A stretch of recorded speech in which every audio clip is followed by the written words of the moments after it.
चलिए जानते हैं देश और दुनिया के सिलेक्टेड काम की और महत्वपूर्ण 50 बड़ी खबरों को सिर्फ 10 मिनट में। पर अभी तक आपने इस वीडियो को लाइक नहीं किया है तो लाइक कर दीजिए।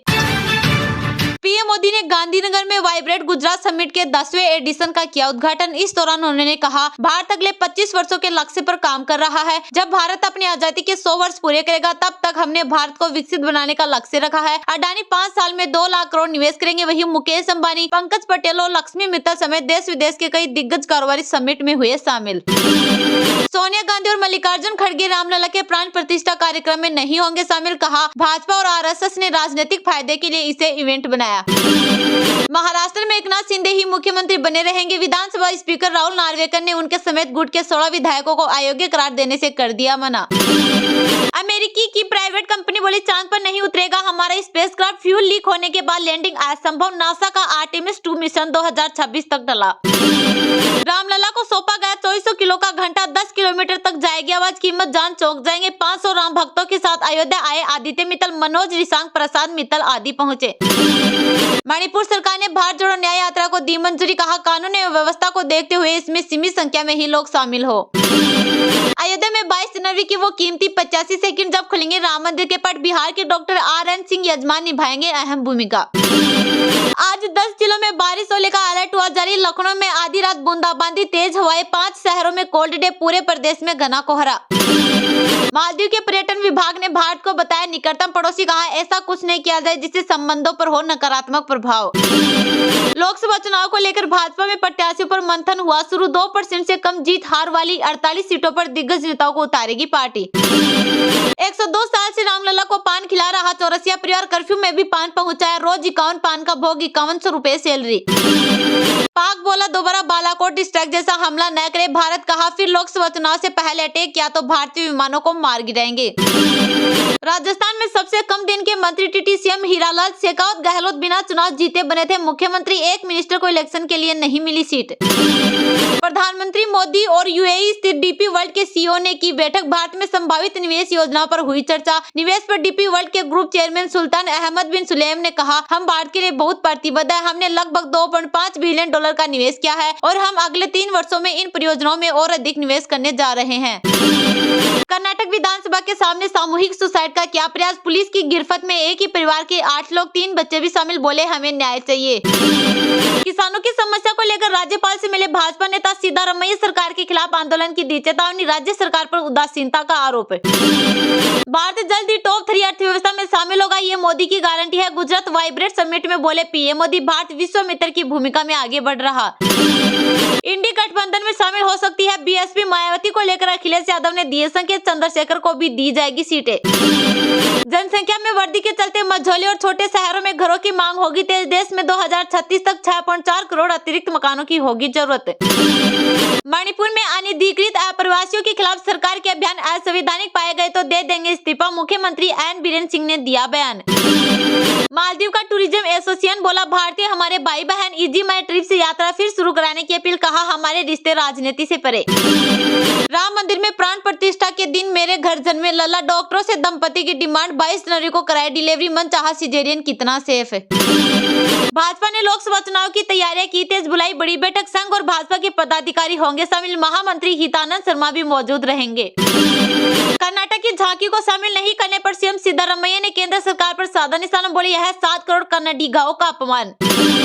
सोशल मीडिया प्लेटफॉर्म एक्स पर मस्क ने चेंज किया बायो। लिखा, चीफ ट्रोल ऑफिसर। लोकेशन भी चेंज की। यूजर्स बोले, चीफ मीम ऑफिसर कब बनोगे। देश में 24 घंटे में कोविड-19 के संक्रमण से 4 लोगों की हुई मौत। 605 नए मामले दर्ज। देश में अब 3643 एक्टिव केस। कम बर्फबारी होने से पर्यटकों में छाई मायूसी। पूर्व सीएम उमर अब्दुल्ला बोले, गुलमर्ग को इतना सूखा कभी नहीं देखा। पर्यटन उद्योग में भी डाल रही प्रतिकूल असर। अहमदाबाद में एशिया का सबसे बड़ा फ्लावर्स और 15 लाख पौधों की लगी है प्रदर्शनी। फूलों से बनाई गई है चंद्रयान और सरदार पटेल की कलाकृति। छत्तीसगढ़ में 22 जनवरी को छुट्टी की मांग। मंत्री ब्रजमोहन अग्रवाल ने सीएम विष्णुदेव साय को लिखी चिट्ठी। कहा, स्कूल कॉलेज भी रहे बंद। पाक जेल में कैद 26 11 हमलों का mastermind Hafiz Saeed. UN report में की पुष्टि। टेरर फंडिंग मामलों में 78 साल के सजा काट रहा आतंकी। हिमाचल में साल की पहली बर्फबारी, -8 डिग्री तापमान। एमपी राजस्थान में कोहरे के कारण विजिबिलिटी 50 मीटर रही। यूपी महाराष्ट्र में बारिश का अलर्ट। ये मैच फिक्सिंग है, पीएम मोदी को पता है। शिवसेना विधायकों की अयोग्यता के फैसले पर संजय राउत का तंज, अध्यक्ष के कामकाज पर उठाए सवाल। अमेरिका बोला अरब देशों से रिश्ते सुधारे। इजराइल कहा इजराइल के लिए यही सही मौका। देश में पहली बार दिल्ली पुलिस की परेड में सिर्फ महिलाएं दिखेगी। गणतंत्र दिवस पर पाइप बैंड के नेतृत्व की जिम्मेदारी भी महिला कांस्टेबल को मिली। मुस्लिम वोट के बिना सरकार नहीं बना सकती। भाजपा लोकसभा चुनाव को लेकर बरूद्दीन अजमल ने किया बड़ा दावा। समाजवादी पार्टी के नेता स्वामी प्रसाद मौर्य ने एक बार फिर दिया विवाद बयान, कहा कार सेवकों पर गोली चलाने का फैसला सही। FY25 में 6.4% की रेट से बढ़ेगी भारतीय अर्थव्यवस्था। वर्ल्ड बैंक ने वित्त वर्ष 2026 के लिए 6.5% का अनुमान रखा। घरेलू मांग से बढ़ेगी इकोनॉमी। हॉकी टीम के गोलकीपर को मिला अर्जुन अवार्ड। कपूरथला के RCF में रहते हैं कृष्णा बहादुर पाठक, गोल्ड मेडल दिलाने में अहम भूमिका निभाई। देश में सबसे ज्यादा बिकती है भारत ब्रांड की चना दाल। सरकारी कंपनी की बाजार में 25% हिस्सेदारी, आप भी खरीद सकते हैं। राम मंदिर में लगे सोने के दरवाजे की पहली तस्वीर आई सामने। लक्षद्वीप में एयरपोर्ट बनाने की तैयारी। क्लासिकल सिंगर राशिद खान का निधन। पीएम मोदी ने गांधीनगर में वाइब्रेट गुजरात समिट के 10वें एडिशन का किया उद्घाटन। इस दौरान उन्होंने कहा भारत अगले 25 वर्षों के लक्ष्य पर काम कर रहा है। जब भारत अपनी आजादी के 100 वर्ष पूरे करेगा, तब तक हमने भारत को विकसित बनाने का लक्ष्य रखा है। अडानी 5 साल में 2 लाख करोड़ निवेश करेंगे। वही मुकेश अंबानी, पंकज पटेल और लक्ष्मी मित्तल समेत देश विदेश के कई दिग्गज कारोबारी समिट में हुए शामिल। प्रधानमंत्री नरेंद्र मोदी ने गांधीनगर में वाइब्रेट गुजरात समिट के 10वें एडिशन का उद्घाटन किया। इस दौरान उन्होंने कहा कि भारत अगले 25 वर्षों के लक्ष्य पर काम कर रहा है। जब भारत अपनी आजादी के 100 वर्ष पूरे करेगा, तब तक हमने भारत को विकसित बनाने का लक्ष्य रखा है। UAE के प्रेसिडेंट मोहम्मद बिन जायद कई अन्य वर्ल्ड लीडर्स और इंडस्ट्री लीडर्स के साथ चीफ गेस्ट के रूप में इस कार्यक्रम में शामिल है। वही मुकेश अंबानी, पंकज पटेल, गौतम अडानी और लक्ष्मी मित्तल समेत देश विदेश के दिग्गज कारोबारी समिट में मौजूद है। पीएम मोदी ने कहा इस कार्यक्रम में मेरे भाई और UAE के प्रेसिडेंट का होना खुशी की बात है। भारत और UAE ने अपने रिश्तों को जो नई ऊंचाई दी है, उसका श्रेय मेरे दोस्त और UAE के प्रेसिडेंट शेख मोहम्मद बिन जायद को जाता है। दोनों देशों के बीच कई बड़े समझौते हुए हैं। पोर्ट डेवलपमेंट के लिए संयुक्त अरब अमीरात के साथ एक समझौते पर हस्ताक्षर हुए हैं। भारत की प्राथमिकता futuristic technology, green hydrogen, semiconductor है। इसकी झलक ट्रेड शो में देख सकते हैं। मेरा आग्रह है कि सभी लोग ट्रेड शो जरूर देखें। इन सेक्टर्स में इन्वेस्टमेंट के लिए लगातार नए अवसर बन रहे हैं। अगर भारत की ग्रोथ में इतना मूवमेंट दिख रहा है, तो इसकी वजह बीते 10 साल में किए गए इंफ्रास्ट्रक्चर रिफॉर्म पर फोकस है। भारत लॉजिस्टिक्स पर भी तेजी से काम कर रहा है। 10 साल पहले भारत में 74 एयरपोर्ट थे। आज भारत में 149 एयरपोर्ट है। नेशनल हाईवे नेटवर्क 2 गुना और मेट्रो ट्रेन नेटवर्क 3 गुना से ज्यादा बढ़ चुका है। गुजरात हो, महाराष्ट्र या ईस्टर्न कोस्ट लाइन हो, इनको आज डेडिकेटेड फ्रेट कॉरिडोर से जोड़ा जा रहा है। रिलायंस ग्रुप के चेयरमैन और MD मुकेश अंबानी ने कहा, जब मेरे विदेशी दोस्त मुझसे पूछते हैं कि मोदी है तो मुमकिन है का मतलब क्या है, तो मैं कहता हूं कि भारत के प्रधानमंत्री एक विजन बनाते हैं और उसे क्रियान्वित करते हैं। वे असंभव को संभव बना देते हैं।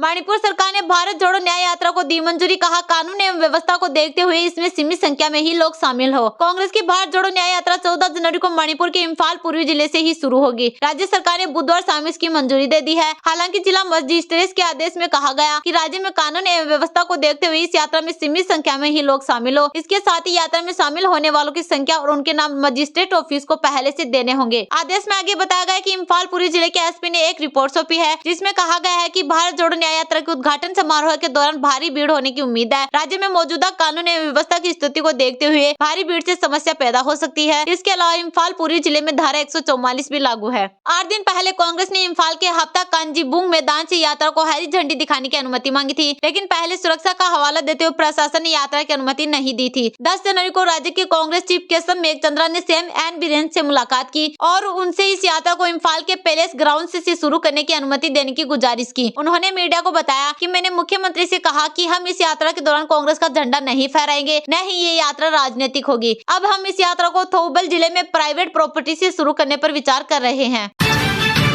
लोकसभा चुनाव को लेकर भाजपा में प्रत्याशियों पर मंथन हुआ शुरू। 2% से कम जीत हार वाली 48 सीटों पर दिग्गज नेताओं को उतारेगी पार्टी। भाजपा ने लोकसभा चुनाव के लिए प्रत्याशियों पर मंथन शुरू कर दिया है। मोदी की गारंटी का नैरेटिव सेट कर रही पार्टी जीत पक्की करने के लिहाज से उन 48 लोकसभा सीटों पर कदावर नेताओं को उतारने की योजना बना रही है, जहां पिछली बार जीत हार का अंतर 2% से कम रहा था। भाजपा जिन सीटों पर 35 से 52% से ज्यादा के अंतर से जीती थी, वहाँ नए प्रत्याशियों को मौका दिया जाएगा। पिछले चुनाव में 0.2 से 1.91% तक कुल 48 लोकसभा सीटों सीटों पर पार्टी की हार जीत हुई थी। इनमें 10 उत्तर प्रदेश से है जहां भाजपा जीती थी। 48 में से 27 सीटें ऐसी थी जहां प्रत्याशी 1% से कम अंतर से चुनाव जीते थे, जबकि जिन 50 सीटों पर जीत का अंतर 35% से अधिक रहा उनमें 40 से ज्यादा पर भाजपा जीती थी। भाजपा के चुनाव अभियान से जुड़े नेता का कहना है कि ओडिशा, तमिलनाडु, तेलंगाना, असम और बंगाल आदि में इस बार कदावर नेताओं को उतारा जाएगा। उत्तर प्रदेश, बिहार की कुछ सीटों पर भी ऐसा ही प्रयोग होगा। महाराष्ट्र, बिहार में सियासी समीकरण आंकड़ों के लिहाज से कठिन दिख रहे हैं, इसलिए यहाँ बड़े अंतर से जीतेगी। आधा दर्जन सीटों पर मजबूत प्रत्याशी उतारे जाएंगे। 2019 में भाजपा 303 सीटें जीती थी, 2040 सीटें अन्य दल जीते थे। इनमें कुछ एनडीए, कुछ यूपीए की तो कुछ अन्य की थी। लिहाजा 40 सीटों का उलटफेर बड़ा बदलाव ला सकता है। इस लिहाज से 2% से कम मार्जिन वाली 48 सीटें अहम हो जाती हैं। बिहार में नीतीश विरोधी खेमे में चले गए हैं।